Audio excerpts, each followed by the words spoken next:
Baik, Assalamualaikum warahmatullahi wabarakatuh. Eh, Baik, kami dari kelompok 2 akan mempresentasikan hasil jurnal kami yang berjudul Kasus Ujaran Kebencian pada akun Instagram Aziza Salsa melalui perspektif Pancasila.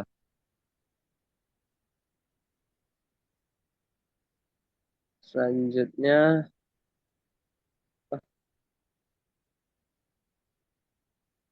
PT. Selanjutnya, baik, perkenalkan saya Gila Indi Ramadan dengan NIM 2410931039 dari jurusan Teknik Industri. Selanjutnya, rekan-rekan saya. Perkenalkan, saya Indah Revariani dari jurusan Teknik Industri dengan NIM 2410931003. Perkenalkan, nama saya Rani dengan NIM akhir 1057 dari Prodi Agribisnis. Perkenalkan, nama saya Isa Fadila Albiu dengan NIM 231101-2038 dari jurusan Farmasi. Kenalkan, nama saya Ninglaskia Zahara dengan NIM 2311013041 dari jurusan Farmasi.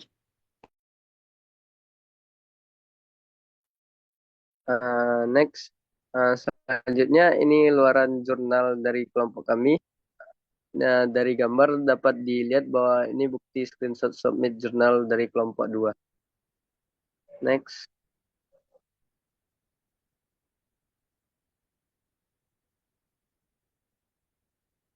Baik, selanjutnya adalah latar belakang masalah. Pada jurnal kami ini, pada zaman sekarang media sosial telah menjadi salah satu platform utama dalam berkomunikasi. Terdapat berbagai macam media sosial yang digunakan khususnya masyarakat Indonesia, misalnya Instagram, Facebook, TikTok, dan lain-lain. Terdapat banyak akun-akun yang berisikan foto-foto atau video informatif keseharian pengguna akun tersebut, hingga sarana promosi produk sebagai sumber penghasilan. Namun di balik konten-konten tersebut, terdapat juga banyak akun pengguna yang biasa disebut warganet atau netizen yang suka berkomentar sesuka hati antar pengguna karena tidak saling mengenal atau bahkan seorang membuat akun palsu agar tidak mudah diketahui identitasnya. Komentar-komentar tersebut dapat mengarah kepada hal positif maupun negatif seperti ujaran kebencian. Next. Selanjutnya adalah tujuan penelitian. Nah, yang pertama itu adalah analisis makna kalimat. Penelitian ini bertujuan untuk menganalisis makna kalimat yang digunakan oleh pengguna Instagram dalam komentar mereka. Hal ini penting untuk memahami bagaimana kalimat yang ditulis dapat menyampaikan pesan dengan jelas dan efektif. Yang kedua adalah identifikasi pola kalimat. Penelitian ingin mengidentifikasi dan menganalisis pola dasar kalimat yang efektif di platform Instagram. Dengan memahami pola ini, diharapkan dapat memberikan wawasan tentang struktur kalimat yang lebih baik. Selanjutnya yang ketiga adalah mengurangi ujaran kebencian. Hasil dari penelitian ini diharapkan dapat memberikan rekomendasi yang relevan untuk mengurangi perilaku ujaran kebencian dan menciptakan lingkungan yang lebih sehat di platform digital.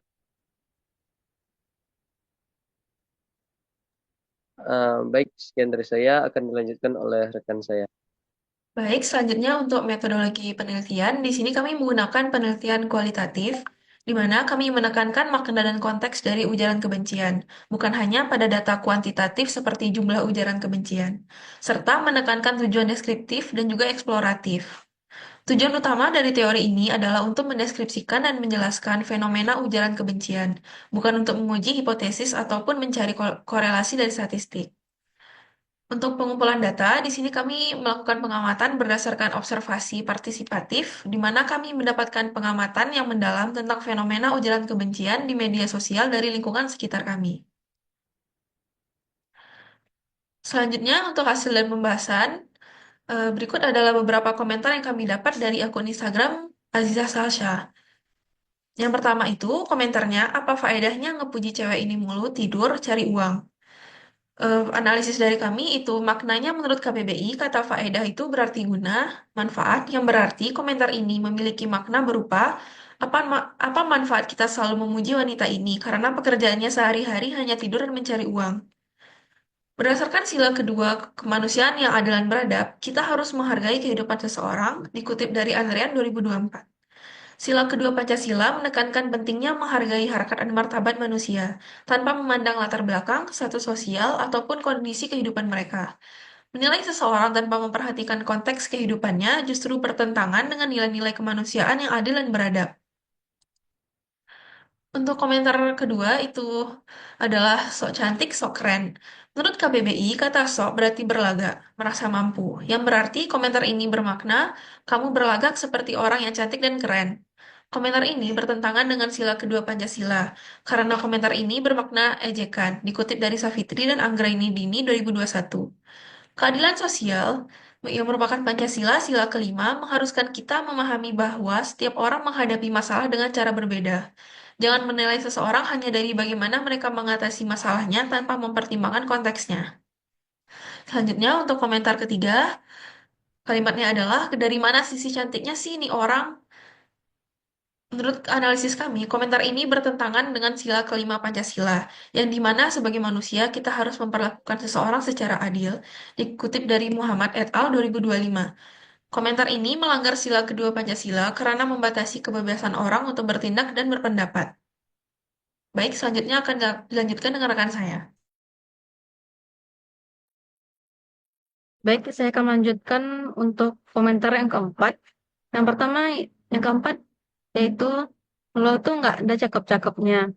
Dari mana? Dari analisis kami bahwa bahwa komentar tersebut memiliki makna kamu tidak cantik sama sekali. Komentar ini bertentangan dengan sila kelima Pancasila, yang dimana sebagai manusia kita harus memperlakukan seseorang secara adil.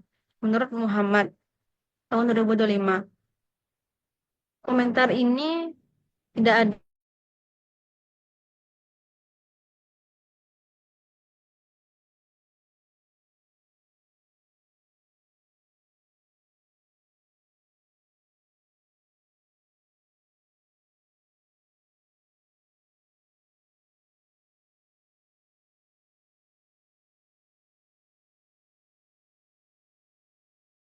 berarti perilaku, gelagat. Yang berarti komentar ini bermakna, dah, muka kamu biasa saja, tapi perilakumu tidak baik.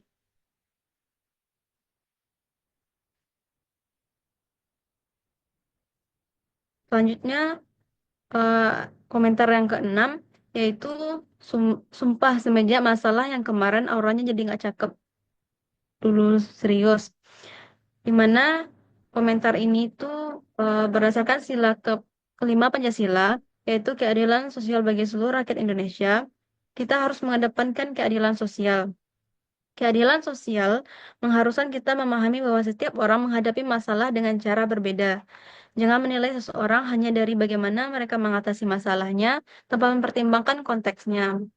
Untuk komentar yang terakhir, yaitu kok masih tetap update sih? Siapa yang nyuruh? Komentar ini melanggar sila kedua Pancasila karena setiap orang berhak untuk melakukan sesuatu dan berpendapat. Komentar tersebut merupakan pelanggaran terhadap sila kedua Pancasila yang menjamin kebebasan berekspresi dan berpendapat. Baik, saya kembalikan moderator.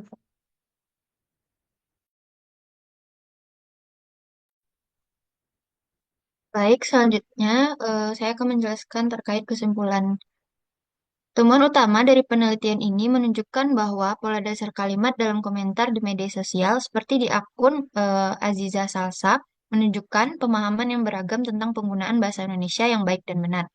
Walaupun beberapa komentar sudah menggunakan pola dasar kalimat yang tepat, tetapi kami menemukan masih banyak komentar yang tidak lengkap dan menggunakan bahasa yang tidak baku, sehingga sulit untuk dipahami. Next. Berikut saran yang kami berikan untuk meningkatkan kualitas komunikasi di media sosial. Disarankan agar peneliti, mahasiswa, praktisi, dan masyarakat umum memperdalam literasi digital yang menekankan penggunaan bahasa yang sopan dan jelas.